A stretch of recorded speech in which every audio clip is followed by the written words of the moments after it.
Welcome to the Digital Transformationists podcast.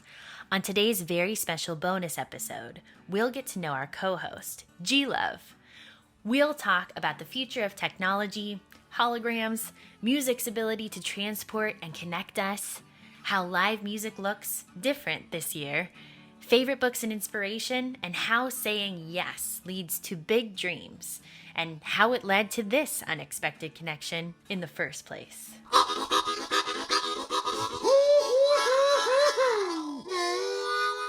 Garrett, welcome to the podcast. Actually, I should probably ask, Garrett or G.Love, what do you like to go by for these kinds of things? Well, it depends if you're calling me for dinner or not. Oh, I'm calling you for dinner. You could call me Garrett. Awesome. Well, thanks, Garrett. Stoked to have you on. You know, we've been talking about doing this for a little bit. I think there's some stories we can share about how we connected, perhaps.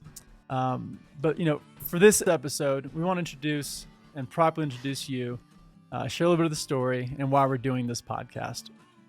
I've got 21 years experience in technology and business, and you got, I guess, 28 plus years as a professional musician in music. So people may be wondering, like, why are these two guys getting together to host and co-host a podcast?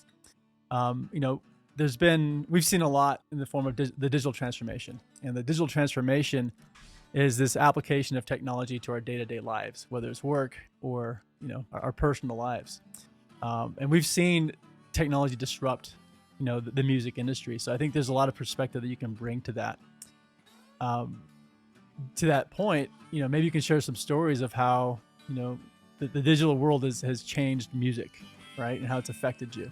So I hope you learned a little bit about that. But why don't you also maybe share, how we met?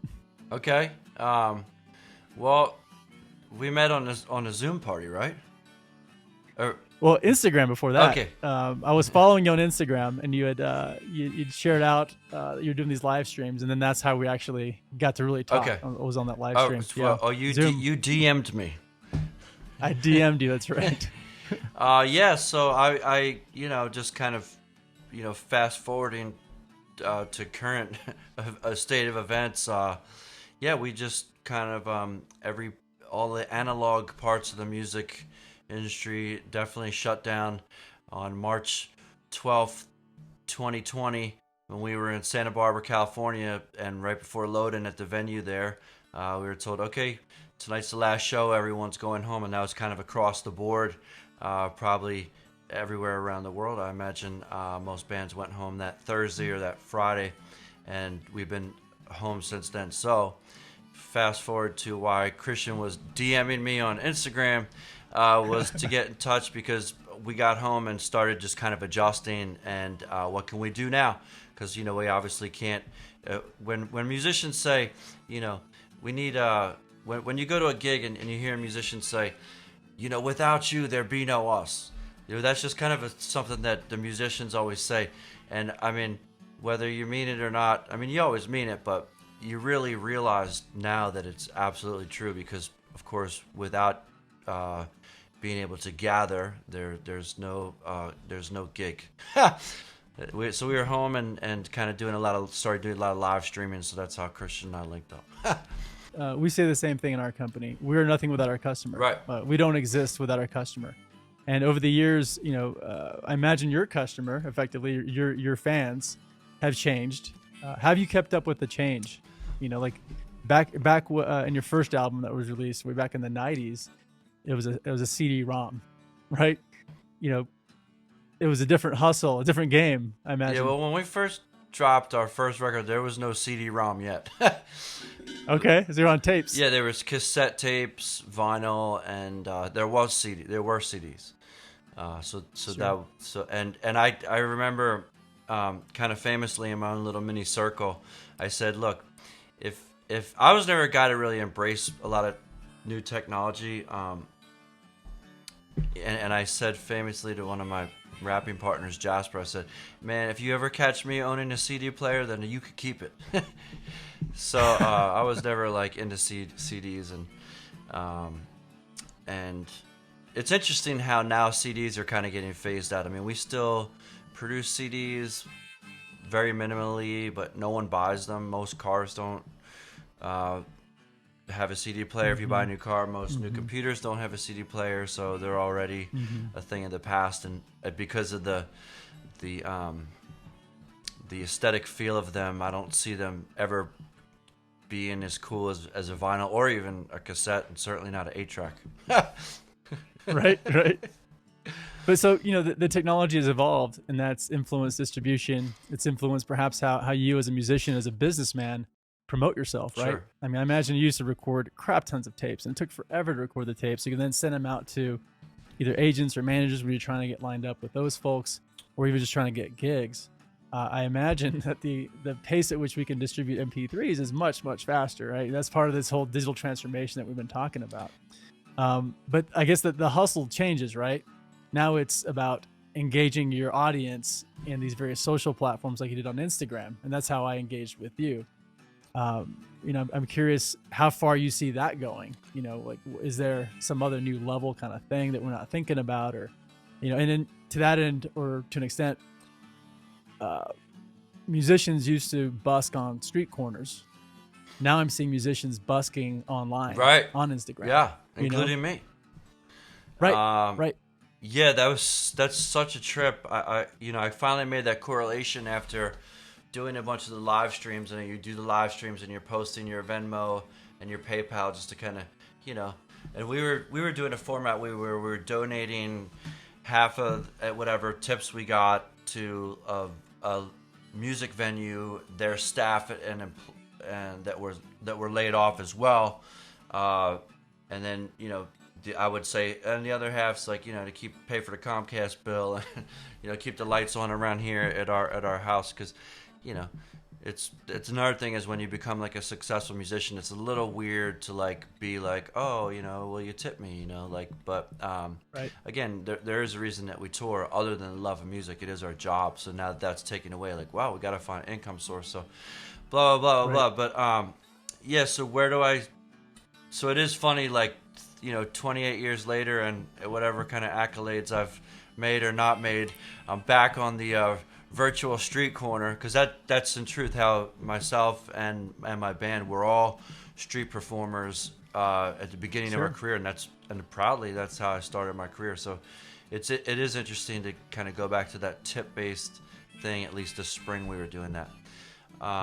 But like, you asked like where do I see the next thing going? It's funny, I was just driving back from an early morning surf that was just ended up watching the fog roll in and not paddling out with the great white sharks.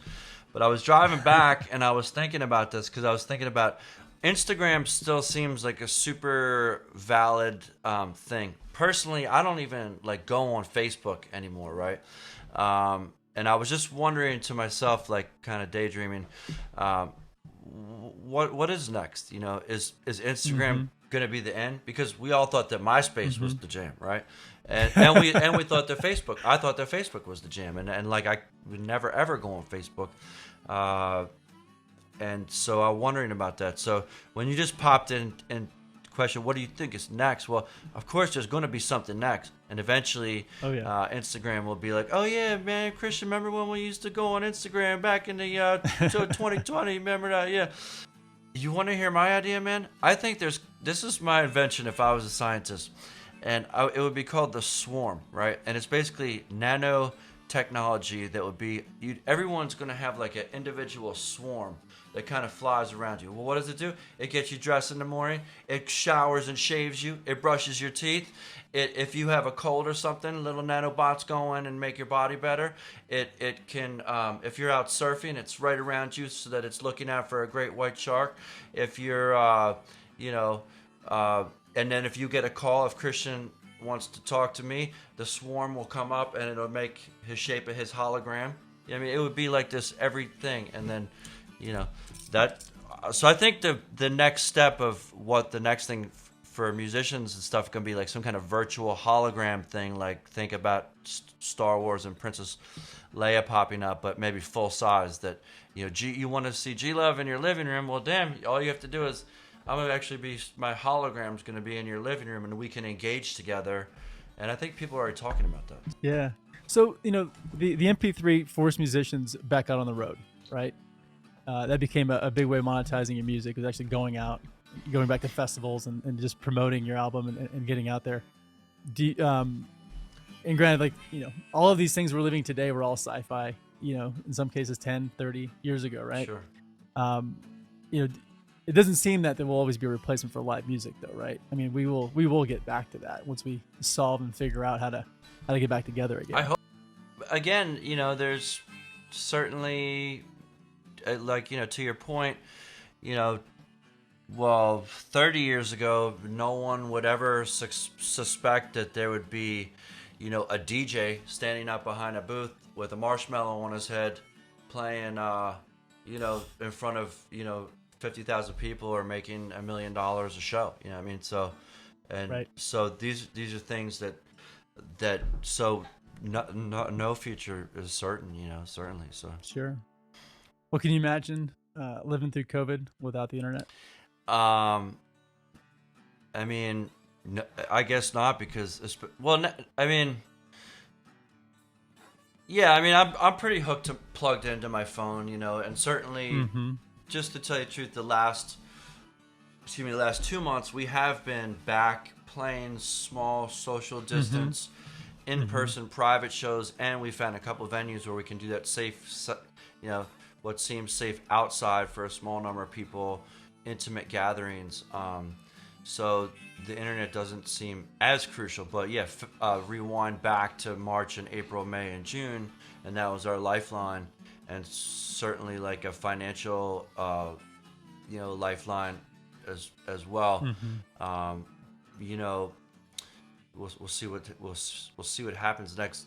One thing I was talking with another musician friend of mine, Will Daly, about was we were saying that how like craft beer is so localized right now, and a lot of things are super localized right now, high quality, localized thing, and we were thinking, well, maybe that's another development that could happen with music. It could be like, if you want to, G.Love's in Massachusetts and in New England. You want to? That's where he's playing, and Michael Franti's playing in Bali, and Gary Clark Jr. is down in, and if you want, he's doing shows in Austin. So maybe that could be another development. I totally agree, and I think we're finding that in other areas as well, right? As the movement of people is becoming more limited, right? We can't go to Europe right now, right? And as we're perhaps not getting on airplanes, we're going to be more regionalized, right? And I think to that end, right, even just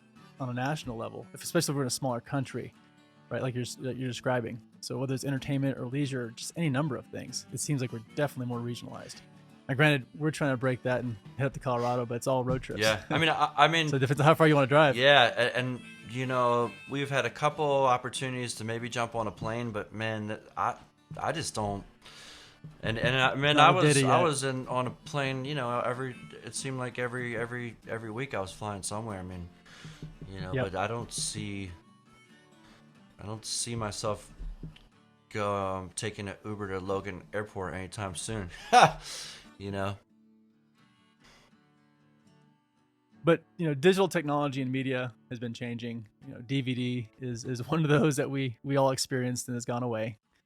But I think you've got an interesting, fun story on DVDs, and I guess a recording of a DVD. Yeah, I mean, I'll just say briefly, like, we got signed an interesting time in the music business because we've seen every format of way you could put out music, right? And I'll just list them real quick, Greg. 8-track, although ours didn't come out 8-track, but cassette, vinyl, CD, right? CD-ROM, DVD, mini disc, Blu-ray, ADAT, and then VHS, Betamax, and then moving into the MP3. Okay, so I think that's about everything, right? So anyhow, I'll never forget. So we had this photographer / filmmaker who shot our first record cover, was kind of dear friend of mine, and his name was Kareem Eck, and he captured a lot of footage of the band early on, and so a couple, in the late 90s, we said, well, we want to do a band kind of, documentary. So we did. He did an awesome job. It was called Eyes Have Miles, and it had some unreleased early music videos and all this cool stuff, and it was an awesome piece. And so he said, well, okay, man, well, we're going to put this out. And I said, this is amazing. So he said, well, look, there's a new technology I want to tell you about. And it's called DVD. And it's going to take the place of the VHS. Well, so you should probably put this thing on VHS. I was like, no, I wouldn't do it just VHS. No, you should probably definitely do this on DVD and VHS. And I was like, yeah, no one's going to have that. No one's going to have a DVD. What is that? Like, I don't have a DVD player. I'm not going to play it, Kareem. Fuck that. No, we're absolutely not doing that. And we didn't. And so to this day, I have probably in a storage unit, there's a box of VHS cassettes. The master thing is going. Kareem and I had a falling out. The thing's not transferred to digital, and it was never released on DVD. So I'm a really great person to have on the podcast of digital, disruptive technology, because that sure as shit disrupted me, and So again, these are the things. Always note to self. Always say yes to new technology, especially if you don't understand it. There's the nugget we're looking for. Awesome. Well, cool. Let's take a quick break to talk about our sponsor, Workato. Workato is the operating system for today's fast-moving business. Recognized as a leader by Gartner and Forrester, it is the only intelligent automation platform that enables both business and IT to integrate their apps and automate even the most mission-critical workflows without compromising security and governance. Workato is trusted by over 6,000 of the world's top brands and fastest-growing innovators. For more information, visit www.workato.com. So we've been talking about Instagram and how we've connected and all that, and following you. I saw that promo piece for that fundraiser for the Noel Family Foundation. So as we all know, Bradley Noel, he died heroin overdose, and famously, the Sublime founder and member, and just an amazing musician. When I heard the promo piece, it was your cover of April 29th, 1992. So I shot you a note, and you let me get a little preview. And I'm so grateful for that, because the big leak, man. We found it. It didn't go anywhere. But it's such a great cover. Thank you. So I was hoping to learn from you a little bit more, like why that cover, why now, and maybe just kind of shed some light on that. And of course, let's plug The House That Bradley Built. It's a great album. It's got a great number of artists on there. I fell in love with it, and I've been downloading it, and I've been getting songs like one at a time.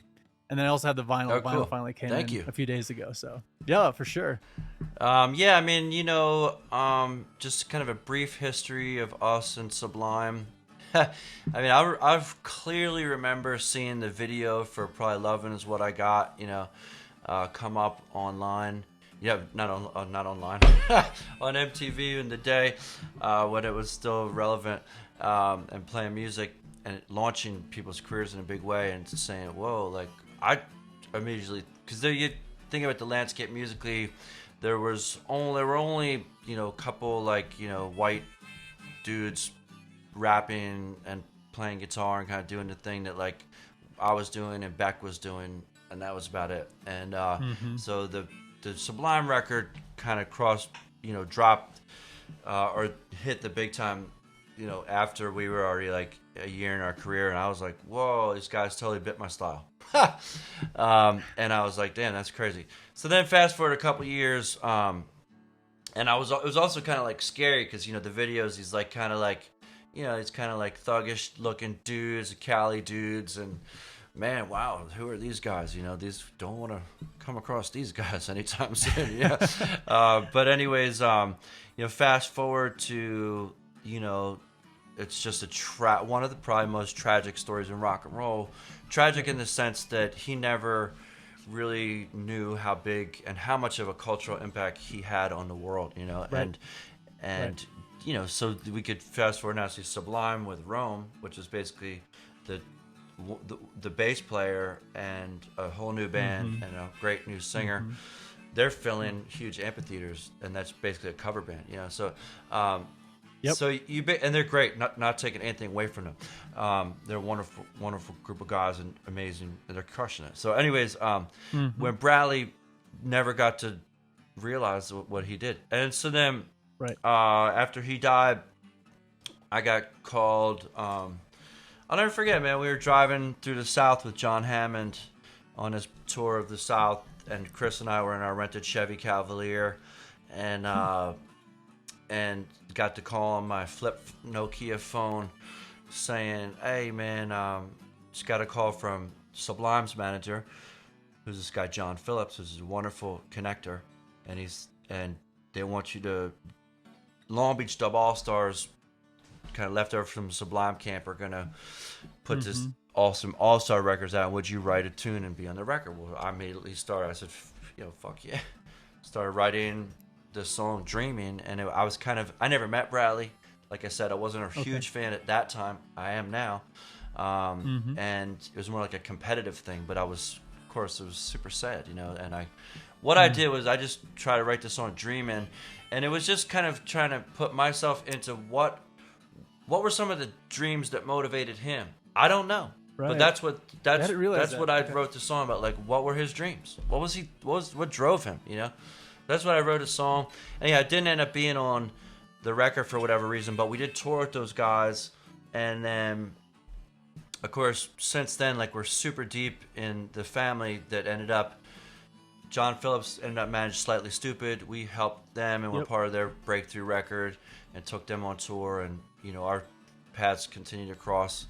One of my favorites too. I mean, they're amazing. And so, anyways, that was kind of my thing with Sublime, and then the Pepper guys, kind of another extended family, on Law Records were putting out this record. So, and of course, I was just honored to get to be a part of it. And so, years after Bradley died, I did connect in a big way with the records, and and just like really realizing, man, like, this guy was so heavy in every way. Like, what an outstanding vocalist, outstanding guitar player. His writing is unbelievable, and just his ability to like tap into culture, and it's so real that what they're living. And of course, I was 18. I don't know, something about the LA riots, and when that happened, I remember like my father subscribed to Time magazine, and I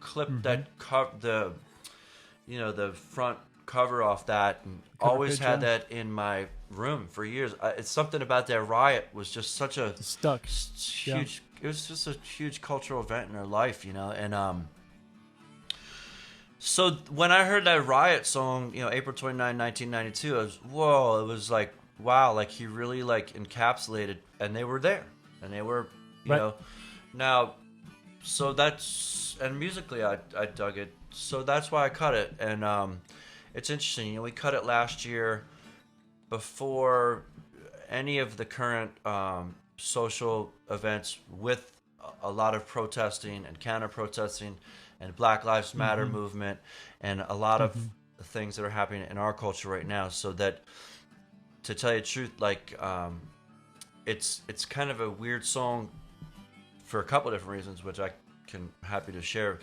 that to drop right now. But that's the thing, right? 30 years later, what's changed? It took technology to capture what has always been happening, right? I mean, that's what got everybody, up in arms about Floyd. Like, we all should be. Like, it was captured for all of us to see, right? Just like Rodney King, that was a VHS videotape from a guy's window, right? But I think it brought that to surface, and now we have to reckon with it. That's right. It was a reckoning of sorts, yeah. And the lyric in the song is interesting because, and there's one lyric in the song that, especially now, I'm not really comfortable singing. And it's the lyric that goes, and it's a lyric that says, but if they said it was for the black man, they said it was for the Mexican and not for the white man. But if you were out in the streets, it wasn't about Rodney King. It was about this fucked up situation and these fucked up police. And that's kind of a tough lyric right now for obvious reasons. Mm-hmm. It was about black people, and it was about Mexican people, but it was also about just poor people and middle class people and anyone Right. trying to come up. Marginalized. Anybody marginalized. Anyone Yeah. marginalized, yeah. And so, Yeah. and that's, I guess that's a big problem in our culture right now. Like a lot of people just feel marginalized. On everybody, Yeah. I mean, a lot of people feel marginalized. You know, so Yeah. Well, and the impacts of COVID are being most felt by the marginalized, brown and black folks, and folks that are just are just in a bad spot Yeah. and have not had the opportunities perhaps that a lot of us have. Yeah. Well, it's a great cover. I was blown away by it. It's definitely one of my top favorites on that album. Thank you. I mean, it's a powerful song, and that's like a really, just that's the ability I think Bradley has as a writer. Like it was like really kind of descriptive and just like real, and like like the big hit, like I got a Dalmatian. Like everyone knew exactly who he was and what he was talking about, and that's why it's been a huge connect. And then if you didn't live through that stuff like I didn't, then you it's just like anything else that's real. You're like, wow, that's like intriguing to wonder what these guys were all about. Yeah, he was so open about where he was. I mean, like he was very clear that he was very clear about his addiction, and that he wanted to fight it and he wanted to quit it, but just couldn't, And I think that was also helpful for a lot of folks, and I'm sure a lot of people carry that are fighting that kind of struggle. So I'm curious. Tell us. I know you got G.Love and the Juice. What are the things you're working on? Yeah, man. Kind of just kind of some silver lining from the whole the COVID crisis and just being off the road, and like we were talking about being regionalized. Well, just and kind of full circle with the Sublime camp. One of the horn players from Slightly Stupid, Daniel De La Cruz, aka De La, he hit me up and said, we started first kind of shows, people talking about doing these drive-in shows at drive-in movie theaters. There happens to be a lot up here in New England of the remaining ones. So the Avett Brothers did a big one at Daytona or something recently. Oh, really? And apparently, it was massive. So they still managed to socially distance, but whatever. Yeah. So we so he said, do you want to do a G.Love and Friends at the Mesquamaket, Rhode Island drive-in? Yeah, sure. So we did that, and that just has become like a new unit called G.Love and the Juice. The Juice is the name of my new record. And it's been awesome, man. It's like a 6-piece band, just some of the great, some just wonderful musicians I know up here in New England. So, just kind of continuously trying to push forward and figure out awesome new ways to make music. So, one of the things that's a big, kind of takeaway topic, I guess, if you will, in the technology and business community at large is the importance of agility and resilience. And it's been inspiring to see the music industry, the music community, folks like yourself, just, find a way to be resilient and agile and pivot and move and, bob and weave. We've been doing these live stream shows, folks like you. We did one recently with the Greyhounds, and one of the guys in that group, just kind of talked about that and the need to just kind of bend and move. But he also talked about this like new renaissance that he expects to see, because a lot of artists aren't traveling and not burning a lot of cycles on road and airports and all that, and are spending more time collaborating, doing really cool, unique things. And it's all being facilitated largely, either regionalized because you've got people that in an area, but otherwise online. And I know that you've been doing music lessons and you just do a lot of stuff online. What other opportunities are there, you think, for folks? Well, it's a weird time, because it's another thing I think about too. It's like, when this all shakes out, or whatever it shakes out to, like, what do you want to have done by then? So it's a lot of different ways to approach it, and we've just kind of gone into survival modes, thinking like we have to work. We, like anybody else, we have payments and dreams and aspirations that revolve around finances and working to make money, right?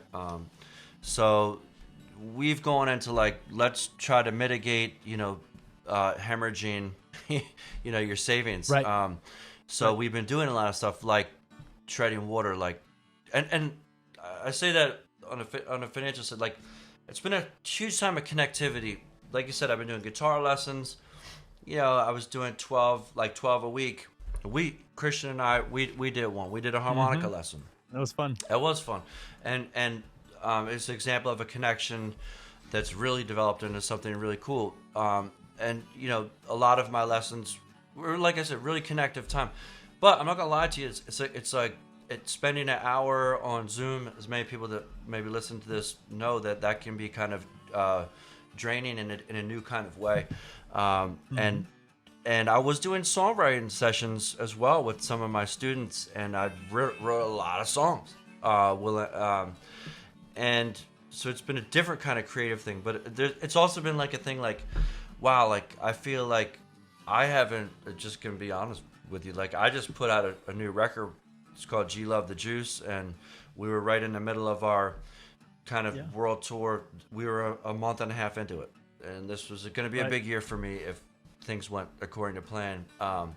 Hopefully with that record, and so at least we're going to try. So it's been kind of hard. Like I just emptied my cup essentially. So and I long story short, I haven't even written really one song just like by myself, like sitting down with my guitar and what's in my head. I've only done collaborative writing, and I've written some great songs with other people, but I haven't just been ready. I've not been in that writing thing because I've been in hustle mode and just a different type of hustle. So where does it all shake out? I don't know, but like, and what's next? Like I said, I got this killer new band, but right now we're just playing like a super cool set of like some old stuff, some new stuff, some covers, and the music itself is taking this really cool direction, but there's no new material that we're writing as a band, plan to record a record and come out of this with like a new body of work. So I don't know, man. So a lot of the stuff happening, even though it is connective, it feels like treading water,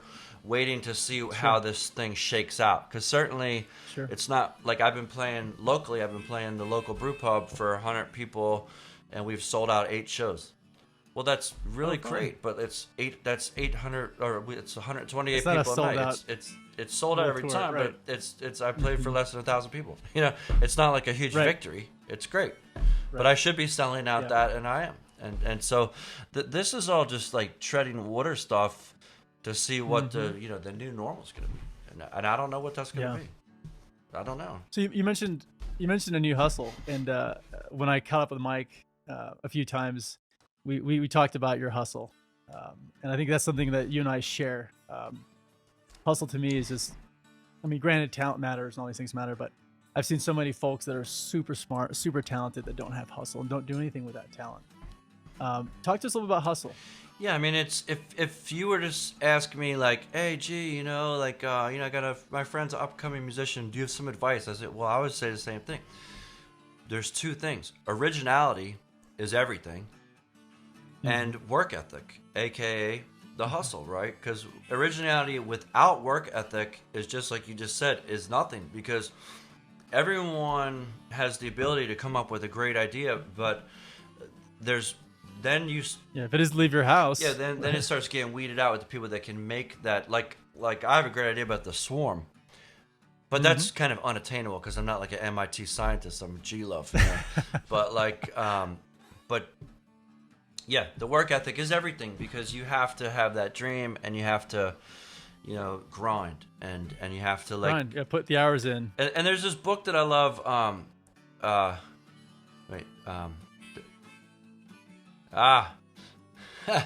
It's totally escaping me. It's not The Prophet, but it's The Alchemist. The Alchemist. The Alchemist.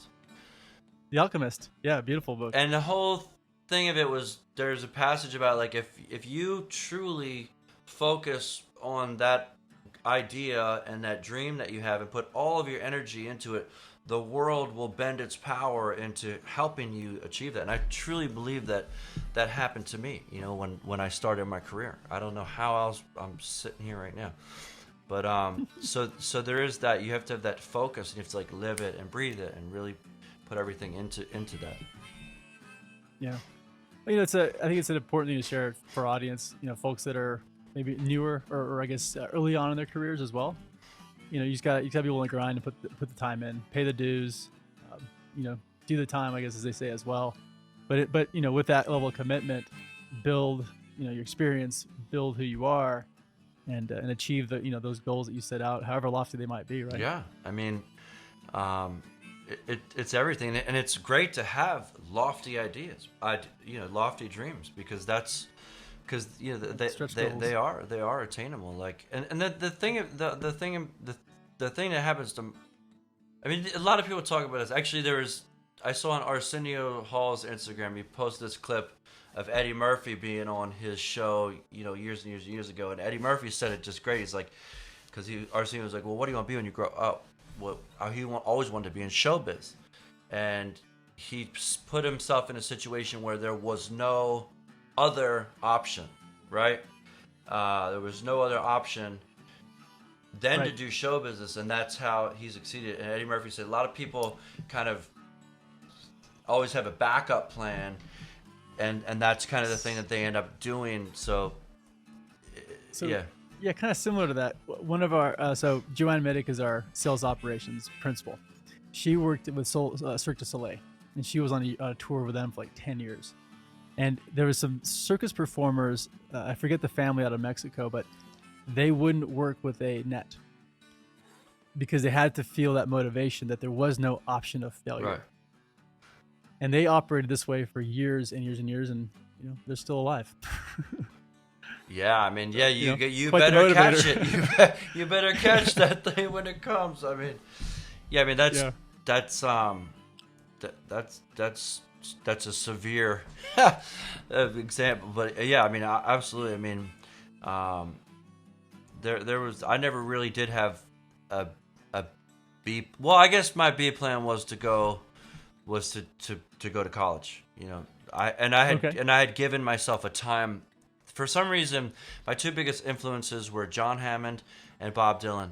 Well, I know why they were my influences, but first, they each recorded their debut records, both self-titled, when they were 20 years old.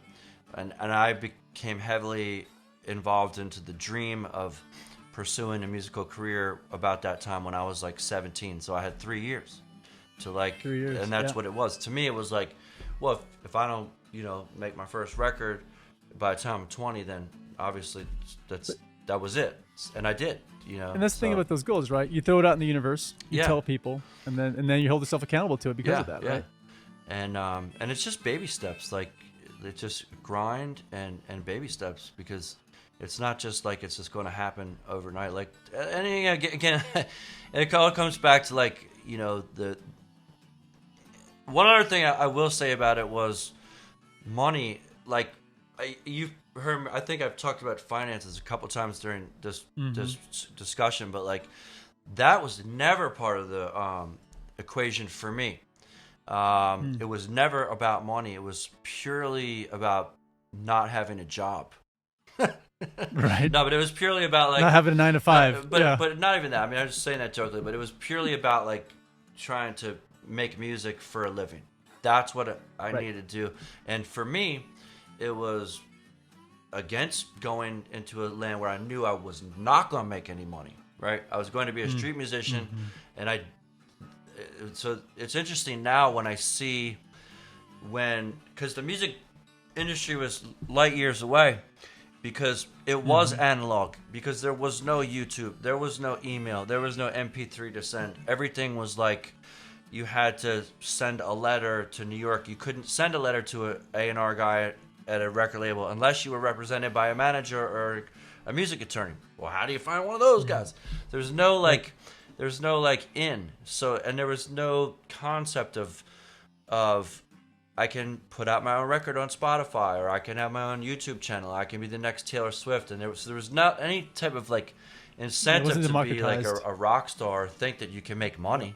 No, it was just it was underground, and it was cool. Nowadays, kids are writing songs, I think, with this notion that oh, well, they know Taylor Swift makes a lot of money off because she writes her own songs. Like, this was never part of the equation. I wrote songs because I was a teenage kid, like, wondering what was going on in my head, you know, and in my emotions. And that's what I wrote. It was a really knee-jerk reaction to life. And I try to still write like that, like a pure artistry place, and not be worried about the finances. Yeah. So part of your trajectory very early on was you're a businessman at a very young age. A lot of people, perhaps, and maybe I'm speaking for others, but I don't think people realize that there's a business behind any one individual band, musician or band, right? Like there's an LLC behind it. Checks have to go somewhere. Like you have a balance sheet. Like you got to do that really early on. And I'm sure at a young age, running your business effectively, you may have made some mistakes. I heard you and Houseman, I think, got together and did an interview on Instagram together. You just kind of chatted and shared stories. What were some of the hard lessons you learned early on you could share with the audience? Yeah, well, I mean, just for one thing, I think the biggest thing was like I said, the art, the music, it was so pure to me and our whole unit, especially early on. And, so it was always like the business side of it was like an infection, right? To like this, your soul, right? And it took me years and years to reconcile like music, business, music, business, music, business, music, business, right? It took me years and years to reconcile. How do you manage that, engage in the business, like keep the thing happening and still remain pure in your art? Sure. And, an example early on was a good story was like, we got the call from Rolling Stone, Rolling Stone magazine. Oh, we're going to do a big shoot with G.Love and Special Sauce. It's going to be at the legendary Crocodile Cafe in Seattle, where they're playing a sold-out show. And, so we had, it was super exciting. I'm a huge fan of Rolling Stone magazine. It's just like a dream come true. We're going to have like a multi-page spread. It's a huge opportunity. And so we get on the phone and talking with the stylist and the photo director, and all right, yeah, well, what are you all about? Yeah, well, we like to wear, like, at that time, like, shark skin suits, like, polyester suits, and, like, cool shoes, and, like, it was these, it was just a thing, and it went with our look. And so I said, this is our look, so then all right, great, we got that. Then we show up at the shoot, and there's, like, little did I know, the shoot's sponsored by, like, Levi's and Vans. I'm a huge fan of Levi's and Vans. At that time, you might see me wearing some Vans right now, but there, yeah. There they are. But at that time, for that shoot, my first time in Rolling Stone as like other than our 4-star record review, this I wanted to represent as we are, and so I said, well, I did something I would never do now. I like refused to wear the clothes. I just said, well, I'm not wearing that. We talked about, I'm not wearing jeans and a flannel shirt and some skateboard shoes. Like, I skateboard, but this is about my music. So we said we're not going to wear it. So then we ended up saying, all right, well, there's a huge thing now. And then, well, can you wear one item and then one item a year? So then we ended up wearing like, a polyester shirt with a pair of jeans. It didn't work. What I mean? So the shoot didn't run. I swear to God, we were blacklisted from Rolling Stone. We only had one other piece in it ever since then, and like a couple reviews that weren't great. So I don't know if we were blacklisted, but we certainly didn't become one of their favorites. You're on top of the list, yeah. So, but that was an example of like. So you learned the game, right? Yeah, I mean that was a huge mistake. Like I should have shut the fuck up and put on jeans and been in Rolling Stone. And there's a lot of others. There's. I remember Philip Morris one time said, we want to use your song Cold Beverage in a commercial in Eastern Europe. I've never even been to Eastern Europe still. I've been to Czech. I've been to Brno. That's as far east. And I said, yeah, well, I was, cancer, Philip Morris. Fuck that.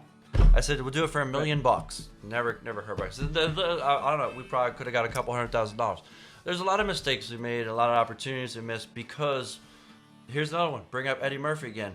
in Dr. Dolittle 2, we were supposed to be the house band. And for some reason, even though I'm a huge Eddie Murphy fan, that seemed like the corniest thing ever. So I said, I'm not doing that. The Black Crowes asked us to, when the Black Crowes were at like their peak, they asked us to open their summer tour. I said no, because I don't want to open up for anyone, because I'm G.Love. I don't open up for someone. Fuck that. Right. You know, so these are some mistakes that I made that I honestly wish I could take back, but I can't, and I'm still here, so fuck it. Sure. Right, yeah. Lessons, life experience.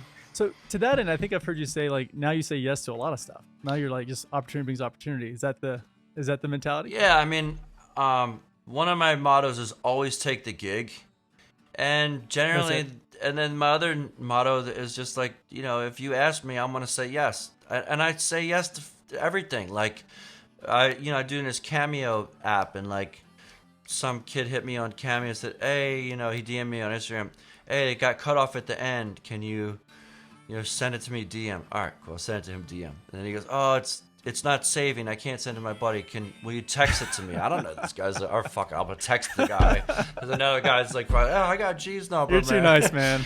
But yeah, I generally like, you know, if there's interest in me, I'm interested in working, you know, with you and any, you know, so yeah, the answer's, I think it's Yes Man, like the Jim Carrey movie. Where can that take you? You know, like, why say no? Because especially when a gig is concerned, like, well, my manager would say, why the fuck are you taking this gig? Well, I don't know. You're worth more than this. Well, guess what? I don't know who's going to be at that gig. Maybe Christian Lane's going to be at the gig and is going to, you know, book me to do a podcast or something. I don't know. I don't know who's going to. Maybe Katie Thomas is going to be there, and with the radio voice. I don't know. Fun. So always take the gig. Cool. You know? Always take the gig. Yeah, no, I agree. It's been our mentality as well. For the most part, it's worked out well.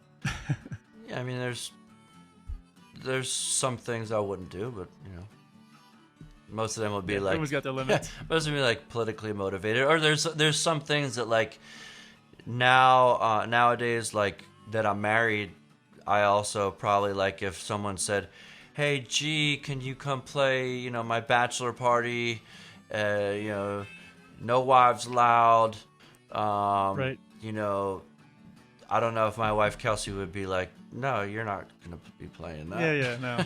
And I'll be like, well, the money's really good. You gotta pick your battles. The money's really good. Well, I don't know. So I've got a series of kind of they're a bit binary questions, and I understand I'm not a fan of binary questions, but I'm gonna ask them anyways. And they're just a quick answer, kind of like a lightning round thing, speed round. Okay. Baby's got sauce or cold beverage? Baby's got sauce. Commercial success or critical success? Critical success. West Coast rap, East Coast hip hop. East Coast hip hop. Coffee or tea? Coffee. Love to win or hate to lose? Love to win. Paper or plastic? Paper. Mountains or the beach? The beach. I knew. Yeah, I know this one. Vans or Converse?